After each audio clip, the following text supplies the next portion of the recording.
You're watching Newsday TV. I'm Ken Bufa. A retired Suffolk County teacher has pleaded not guilty to sexually abusing students as far back as the late 80s. 76-year-old Thomas Bernagazzi was previously an elementary school teacher in the Bayshore School District and retired back in 2000. The Babylon man also allegedly ran school plays and after-school sports. Right now, because of the statute of limitations, he's charged with abusing 2 children. However, we suspect there's much more, so we urge anyone who has any information in this case on these 2 cases or any other case to come forward. A Newsday investigation found that 45 of his former students filed lawsuits claiming he sexually abused them. And the outgoing Suffolk executive says the county has taken the final step to implement police reform, but some critics believe the county is falling short of doing what's really needed. Newsday TV's Steve Langford has the story. We were able to achieve a plan that, without question, is the most comprehensive of any suburban county in the state of New York. Outgoing Suffolk County Executive Steve Bellone earlier this week announcing a final step in the implementation of the county's police reform plan mandated by Governor Andrew Cuomo.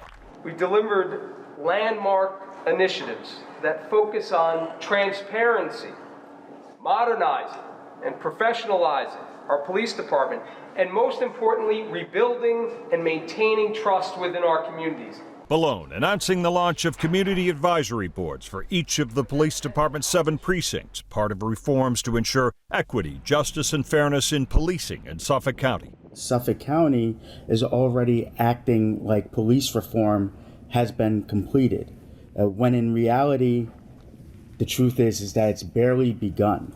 Police accountability advocates are challenging what they call the Suffolk County executive's misleading and self-congratulatory announcement. What was reported the other day in terms of the police reform actions and the sweeping things that took place, incomplete.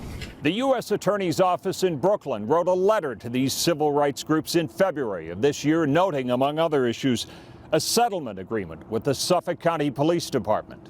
The Finn report, in fact, found that officers' post-traffic conduct, searches, arrests, and issuances of summonses evidences bias against African-American motorists. That's not me saying it. That's not Terrell saying it. That's the Justice Department. Civil rights attorney Fred Brewington also critical of the Suffolk County Police Department's Internal Affairs Bureau, declaring a Band-Aid has been applied to needed reforms. Daynell Simmons was a son and a brother. He was autistic and lived in a group home. A Newsday investigation last year called Inside Internal Affairs detailed the lack of accountability in the deaths of individuals in police custody. All we're saying is give truth a chance. Steve Langford for Newsday TV. Now, to read more about police reform, go to Newsday.com, click Get More below the Newsday TV video box. Nassau County is looking to hire former law enforcement officers to beef up its Child Protective Services Department.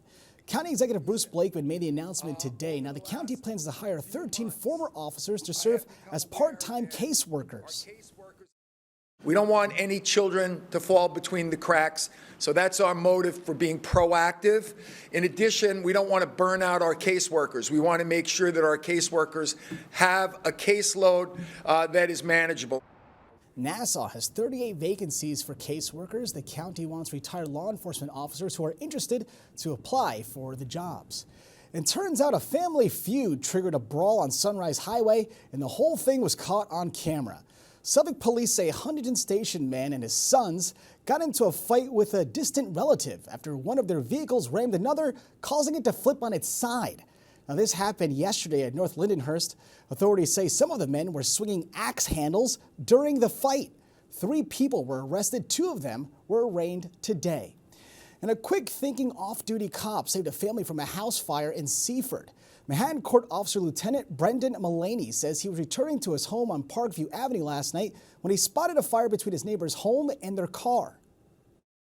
As soon as I got out of the car, I went and started banging on the door, trying to get everybody out of the house. And as they came out, I looked again, and the fire was getting very quickly going straight up the front of the house. From that point, it was in the 2nd story and then into the attic. It's a good neighbor. Now, all family members were able to escape the fire unharmed. The home and 2 cars suffered extensive damage, though. And it was all smiles and hugs today at Huntington Hospital after a man nearly lost his life from a heart attack while driving.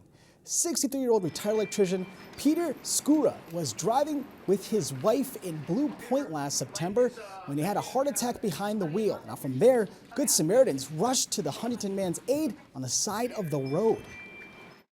I didn't think he was dead. I thought he had an episode. I was smacking him in the face going, Pete, like, I didn't know you could just die. Just remember looking back at him and saying, we got to get him out right now. So we got him out, got him on the ground, and just started doing CPR. Now today, Skura was able to thank many people who saved his life, including Kevin Kliss, who performed CPR on Skura until paramedics arrived and were able to restart his heart. Wow. All right, let's take a look at your Long Island weather, and it's not getting any warmer, folks. In fact, it's going to get real cold tonight. You can see we're in the 20s, and tomorrow we're not even reaching the 40s. Taking a closer look at tomorrow, you can see we're in the mid-30s all day with a mix of sun and clouds. Long Island weather is brought to you by Home Tax Saver, PTRC Incorporated. A bakery in West Hampton Beach is promoting peace with a goal of bringing Jewish and Muslim communities together. It's a story you'll see only in Newsday.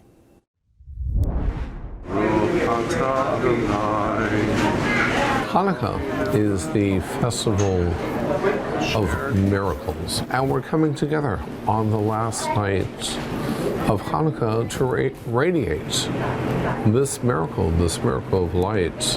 This kosher establishment, the only kosher establishment across the Hamptons, that is owned by a devout member of the Muslim faith, my dear friend Rashid.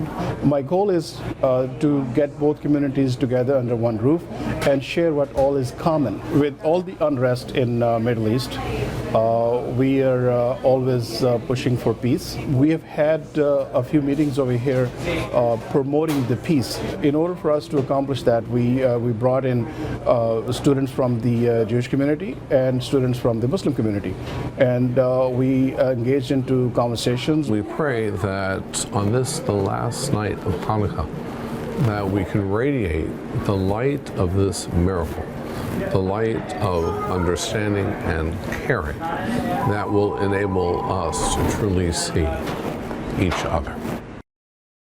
Peace is always a good thing. Now, to read more about the bakery, go to Newsday.com. Click Get More below the Newsday TV video box.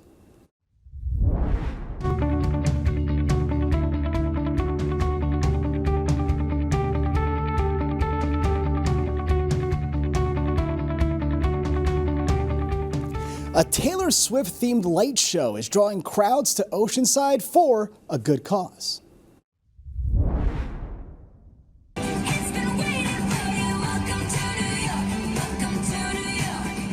I got into this hobby of mixing lights, pixel lights, with music.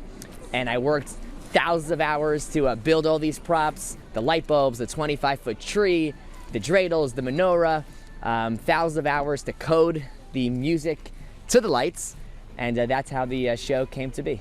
I chose to donate this show to the Leukemia and Lymphoma Society. Right now we're at like $4,000. We're hoping to make $6,000. That was our initial goal. We asked my followers on Facebook and Instagram what music do they want next, and overwhelmingly it was Taylor Swift, Taylor Swift. So we listened to the people, and we created a Taylor Swift light show. I'm coming back because I enjoy watching, and I don't care if I hear Taylor Swift all over again. I get little kids of all ages and adults, even if they don't like Taylor Swift, they still love seeing the lights, the spectacle. So much more impressive than I thought it was going to be. It's really, what do you think? It's amazing. Yeah. I think that Taylor Swift, if she heard this, would be very happy and grateful.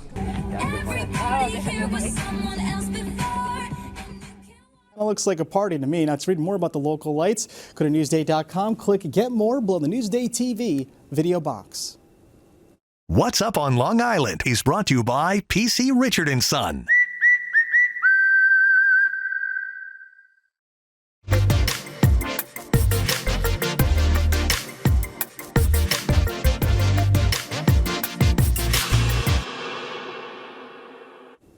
It's nearly the weekend, so here's what's up on Long Island. Knows it's these three, they've been coming to see. See the Lords of 52nd Street, the band that recorded with Billy Joel on some of his classic albums, performs Saturday night at the Suffolk in Riverhead. Flames get higher, and I can't move on. I just gotta let it burn, burn, burn. Or see Vavo and Wanta, the DJ-producer duo Jesse Fisher and Alden Martin, make their debut at Mulcahy's Pub and Concert Hall tomorrow night. Or there's Christmasland. The interactive installation brings the traditions of Christmas to life as you make your way through the Christmas light mirror maze, Candy Cane Lane, Magical Forest, and more. It's at the Arches at Deer Park. Now for admission info and more events, click Get More below the NewsdayTV video box. It makes a difference when people see their faces and their experiences reflected in our newspaper. I think it makes them feel seen in some way. Newsday, covering Long Island like no one else can. You're watching Newsday TV. I'm Ken Buffa. Thank you so much for joining us. We leave you now with a look at your 7-day forecast.